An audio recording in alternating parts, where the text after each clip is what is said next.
ፋሚሊ ለእናንተ በእንግሊዘኛ እነዚህ ነው። ነገሩን ወደ እኔ አታዙረው፣ ርዕሱን አትቀይረው፣ ዙሪያ ጥምጥም አትሂድ፣ አትቀባጥር። ዝም ብለን የፈጠርካት ፈጥረው ሲያወሩ ማለት ነው። ከዛ በፊት ግን ፎሎ ማድረግ እንዳይረሳ። የመጀመሪያው ነገሩን ወደ እኔ አታዙረው ስትሉ don't spin it on me ነው የምትሉ። don't spin it on me።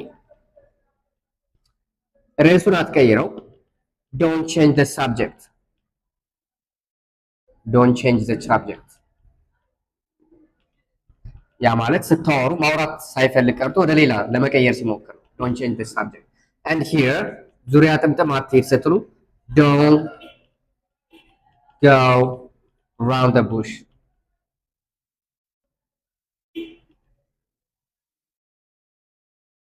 or stop beating around the bush ማለትም ይቻላል። don't beat around the bush። and then this one አትቀባጥር ስትሉ don't talk nonsense። ማይሆን ነገር ሲያወራ don't talk nonsense።